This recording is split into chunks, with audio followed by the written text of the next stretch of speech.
కొబ్బరి చెట్టు నిన్ను ఇంటర్వ్యూ చేయబోతున్నావు. నాకు ఇంటర్వ్యూలో నచ్చదు. గమ్మునుండు, నువ్వు ఇంటర్వ్యూ చేస్తాను కదా, నీ గొప్పతనం 10 మందికి తెలుస్తుందా? పబ్లిసిటీ కోరుకునే దానికి నేనేమైనా మనిషినా? చెట్టుని ఒకరికి దానం చేసేది 100 మందికి చెప్పుకునేది. నేను 100 కాయలు ఇస్తున్నాను, ఎవరికైనా చెప్పుకునేనా? సరే చెట్టు గారు, కొబ్బరికాయలు గొప్పని ఈడు, లేదు కూల్ డ్రింక్స్ గొప్పని ఈడు, ఒకే కొట్లాడుకొని చేస్తున్నారు. మీరు చెప్పండి, ఎవరు గొప్ప? కొబ్బరికాయ గొప్ప. ఎందుకో? కూల్ డ్రింక్స్ తాగితే ఏమొస్తది? ఆనందం. మరి కొబ్బరి నీళ్ళు తాగితే ఏమొస్తది? ఆరోగ్యం. సూపర్ నాయన నువ్వా. థాంక్స్ మా. మూసుకో. కూల్ డ్రింక్స్ తాగితే చల్లగా ఉంటది. అట్నే నెలల తరబడి తాగు, చల్లని సేవ పెట్టుకులో పెడతారు. మీకు ఆరోగ్యాన్ని ఇవ్వాలన్నా మేమే, మీకు ఆక్సిజన్ ఇవ్వాలన్నా మేమే. ఎగ్గు రేట్లకు అమ్మాలన్నా కూడా మీరే. మూసుకో.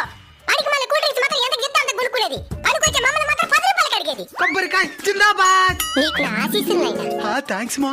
మరి నాకా? ఈ హీరోయిన్ కొబ్బరికాయ అయిందా? బాగైందా? ప్రతిదానికి ఓవర్ ఎక్స్ప్రెషన్. నన్నే కొడతావా? కొబ్బరి నీళ్ళు తాగు, తగ్గిపోతుంది.